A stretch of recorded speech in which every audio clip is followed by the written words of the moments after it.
अस्सलाम वालेकुम क्लास। आज हम स्टार्ट करते हैं अपना प्लांट अनाटमी का लेक्चर नंबर 16। इसमें हम आज डिस्कस करेंगे anatomy of flower, anatomy of fruit and anatomy of seed. ठीक है, सबसे पहले हम देखते हैं अनाटमी ऑफ फ्लावर को। अनाटमी क्या होता है? Internal structure. किसी भी चीज़ का जो इंटरनल स्ट्रक्चर होता है उसे हम क्या बोलते हैं? अनाटमी बोलते हैं। अनाटमी या एनाटमी कुछ भी बोल सकते हैं आप, आपके प्रोनाउंसिएशन है। अच्छा जी, हम देखते हैं एनाटमी ऑफ फ्लावर। फ्लावर की एनाटमी में क्या देखते हैं हम कि अगर हम उसको दरम्यान में से कट करें, फ्लावर को 2 पीसेस में डिवाइड करें, तो उसको हम स्टडी करें, उसके अंदर हम क्या क्या चीज़ें मिलती हैं हमें उसकी एनाटमी के अंदर। ठीक है, ये उसकी एनाटमी है, इंटरनल स्ट्रक्चर है ये सारा उसका। इंटरनल स्ट्रक्चर को हम क्या देख रहे हैं? सबसे पहले क्या होती है? इसकी पेडिसल होती है। ठीक है, ये इस पेडिसल से क्या होता है? अटैच होता है। किसके साथ? शूट के साथ। इस पेडिसल से ये शूट के साथ क्या होता है? अटैच। पेडिसल के बाद क्या आ जाता है? थैलेमस। क्या आ जाएगा? थैलेमस। थैलेमस स्वॉलन पोर्शन होता है। ये जो पोर्शन है ना थैलेमस और पेडिसल का, हम कहते हैं कि फ्लावर क्या है? Flower is a modified shoot. और मॉडिफाइड शूट किस वजह से है?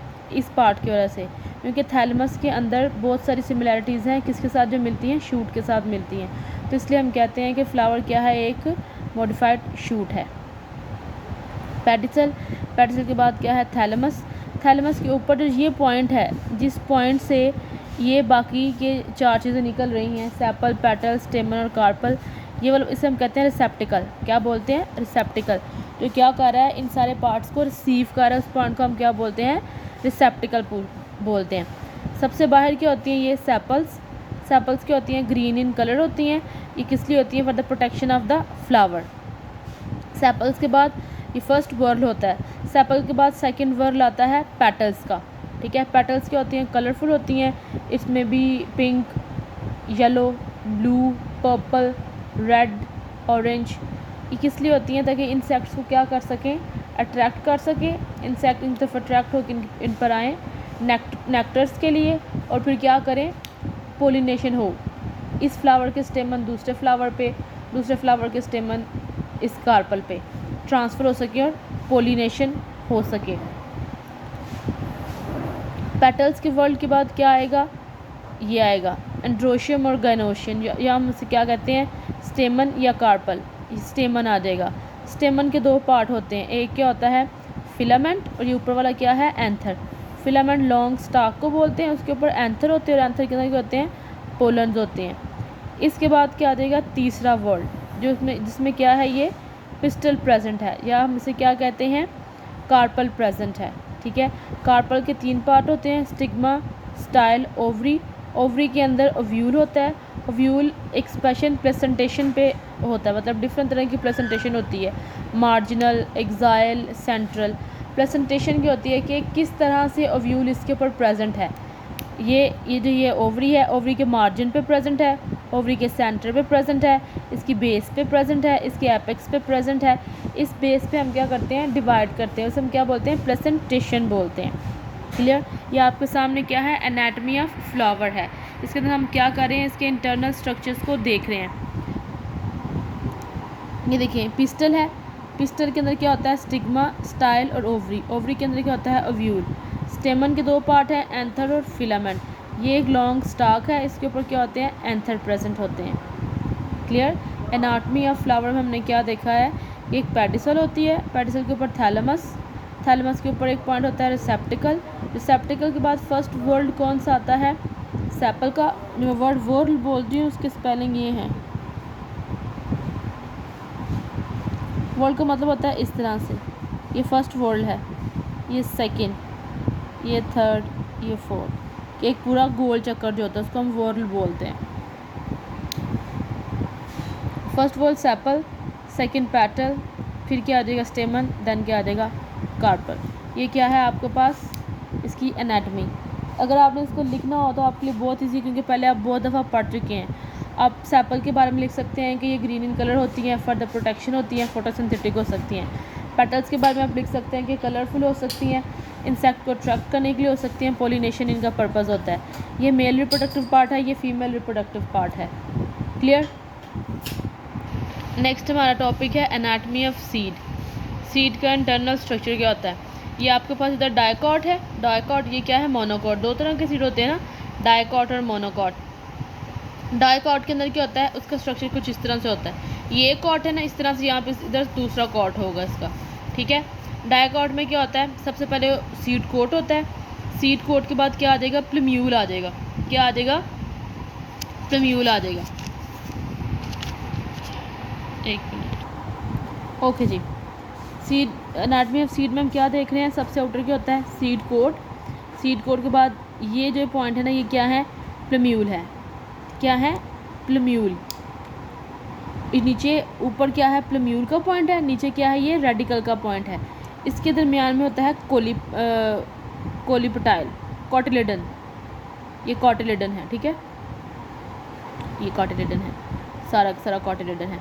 ये अपर वाली साइड पे क्या होता है, प्लम्यूल, लोअर वाली साइड पे क्या होता है, रेडिकल।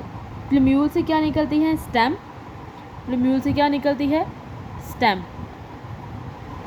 रेडिकल से क्या निकलती है, रूट। इसको हम बोलते हैं एपिकोटाइल, इस पॉइंट को हम बोलते हैं हाइपोकोटाइल, ठीक है। जो कॉटिलेडन के ऊपर प्रेजेंट होते हैं ना टिश्यूज, उसे हम एपिकोटाइल बोलते हैं, और जो उसके नीचे होते हैं उसे हम क्या बोलते हैं, हाइपोकोटाइल बोलते हैं। यहाँ से क्या निकलता है, प्लम्यूल, यहाँ से क्या निकलता है, radicle. Plumule give rise to stem and radicle give rise to roots. उसके बाद ये हिलम का पॉइंट होता है। हिलम वो पॉइंट होता है जिसकी वजह से ये सीड जो होता है ना, ओवरी के अंदर अटैच होता है। अब सीड कैसे बनता है, जो ओव्यूल पक जाता है तो व्यूल क्या बन जाता है, सीड बन जाता है। अगर आप गौर करें तो सीड कैसे बनता है कि जो हम फ्लावर पढ़ के आए हैं, तो फ्लावर की ओवरी है, जब राइपेंड फ्लावर होता है वो पक जाता है तो वो क्या बन जाता है, फ्रूट बन जाता है ना, राइपेंड ओवरी फ्रूट बन जाती है, ओवरी क्या बन जाती है, फ्रूट। और उस फ्रूट के अंदर क्या होते हैं, सीड। तब जो ओव्यूल होता है वो किस में चेंज होता है, सीड में। और ये जो सीड होता है, जो ओव्यूल होता है ओवरी के साथ अटैच होता है ना, वो इस हिलम की वजह से होता है। किसकी वजह से होता है, इस हिलम। ये हिलम वो पॉइंट है जिसकी वजह से ये ओव्यूल के अंदर, सॉरी ओवरी के अंदर अटैच होता है।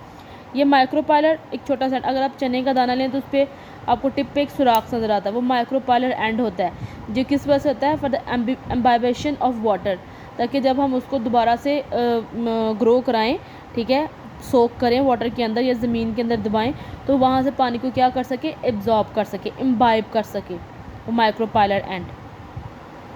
क्लियर। ये क्या है, सीड कोट, प्लम्यूल, रेडिकल। यहाँ पे जो टिश्यूज़ होंगे, सेल्स होंगे, वो क्या होंगे, एपिकोटाइल। यहाँ पे क्या होंगे, हाइपोकोटाइल। एपिकोटाइल जो कॉटिलेडन से ऊपर वाले टिश्यूज़ होते हैं, एपोकोटाइल जो नीचे वाले टिश्यूज़ होते हैं। Plumule give rise to stem, radicle give rise to root. Hilum वो कौन सा पॉइंट होता है जिसकी वजह से ये अटैच होता है, ठीक है, फ्रूट के अंदर, सीड फ्रूट के अंदर अटैच होता है, किस कौन से पॉइंट पे, इस हिलम के पॉइंट पे। माइक्रोपाइलर क्या होता है, एक बारीक सा पॉइंट होता है जो किस लिए होता है, फॉर द एम्बाइबेशन, ये एम्बाइबेशन ऑफ वाटर, पानी को एब्जॉर्ब करने के लिए। डाइकॉट्स के अंदर, मोनोकॉट्स के अंदर पेरिकार्प, आउटर कवरिंग को क्या बोलते हैं हम, पेरिकार्प बोलते हैं। और ये क्या है, इसका कॉटिलेडन। यहाँ पे क्या है, कॉटिलेडन। ये सारा क्या है, एंडोस्पर्म। यहाँ पे ये सारा क्या है, कॉटिलेडन। यहाँ पे कॉटिलेडन क्या है, छोटा सा है, बाकी क्या है, एंडोस्पर्म है। यहाँ से भी ऊपर क्या है, प्लम्यूल, नीचे क्या है, रेडिकल। प्लम्यूल से क्या निकलेगी, स्टेम, यहाँ से क्या निकलेगा, रेडिकल। अच्छा जी, यहाँ पे दो वर्ड यूज़ हुए हैं, कोलिपटाइल और कोलियोराइजा। कोलियोपटाइल ऐसे शीथ ऑफ सेल्स या टिश्यूज़ होते हैं जो कि सीडलिंग से निकलने वाली स्टेम को प्रोटेक्ट करते हैं। देखिए ना, यहाँ से प्लम्यूल निकल रहा है ना, प्लम्यूल क्या बनाएगा, स्टेम बनाएगा।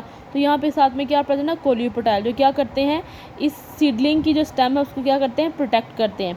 कोलियोराइजा वो शीथ ऑफ सेल्स होते हैं जो सीडलिंग से निकलने वाली रूट को प्रोटेक्ट करते हैं।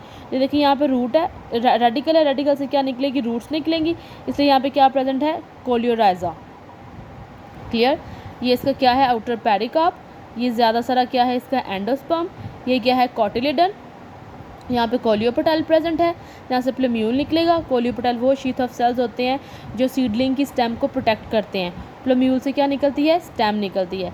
अब इसके नीचे क्या है, रेडिकल। रेडिकल से क्या निकलती है, रूट। और कोलियोराइजा वो शीथ ऑफ सेल्स होते हैं जो कि उसको प्रोटेक्ट करते हैं, सीडलिंग से निकलने वाली रूट को। क्लियर। ओके जी, अब देखते हैं हम एनाटॉमी ऑफ फ्रूट। फ्रूट का स्ट्रक्चर कैसे भी बना है इसको एक्सेप्ट करें। मैंने ये अपनी तरफ से तो वैसे पीच बनाया। ओके जी, पीच, ये एनाटॉमी ऑफ फ्रूट देखते हैं। एनाटॉमी ऑफ फ्रूट में क्या देखते हैं, सबसे आउटर जो उसकी लेयर होती है ना, वो होती है एक्सोकार्प, जो छिलका होता है। उसके बाद जो फ्लैशी मटेरियल आता है वो क्या होता है, मीज़ोकार्प। उसके बाद आप देखिए अंदर से सीड और ये मीज़ोकार्प के दरमियान में एक छोटी सी लेयर होती है जो रेड रेड कलर की होती है, उसे हम क्या कहते हैं, एंडोकार्प। तो बिल्कुल बारीक सी शीट होती है सीड और इसके जो फ्लैश होता है, मेन फ्लैश, उसके दरमियान, ठीक है। एक्सोकार्प सबसे आउटर, फिर मीज़ोकार्प, फिर क्या होता है, एंडोकार्प। ये इसका जो बाहर वाला एक्सोकार्प क्या होता है, जो ऊपर छिलका होता है पील, मीज़ोकार्प जो फ्लैश होता है जो हम खाते हैं, फ्रूट का फ्लैश होता है जो, और एंडोकार्प क्या होता है, एक बारीक सी लाइन सीड और मीज़ोकार्प के दरमियान, उसे हम क्या बोलते हैं, एंडोकार्प। और इन तीनों को कलेक्टिवली क्या बोलते हैं, पेरिकार्प। क्या बोलते हैं, पेरिकार्प बोलते हैं। इस पेरिकार्प के अलावा क्या होता है, इसके अंदर फ्रूट के अंदर क्या होता है, सीड होता है। सीड में क्या क्या चीज़ें होती हैं, आउटर उसका सीड कोट होता है, ठीक है, टफ। उसके अंदर क्या होता है, उसका एम्ब्रियो, जहाँ से न्यू प्लांट ने निकलना होता है, और साथ में क्या होता है, एंडोस्पर्म, न्यू प्लांट के निकलने के लिए फूड मटेरियल। यहाँ से हम सीड निकालेंगे, सीड को क्या कर देंगे, ग्रो कर देंगे, तो सीड कोट फटेगा, एम्ब्रियो ग्रो करेगा, प्लूम्यूल और रेडिकल बनाएगा, एंडोस्पर्म क्या करेगा, उसको नरिशमेंट प्रोवाइड करेगा। क्लियर, ये थी anatomy of fruit. Next time इंशाल्लाह नेक्स्ट लेक्चर में देखेंगे जो हमारे बाकी टॉपिक रहेंगे। Thank you.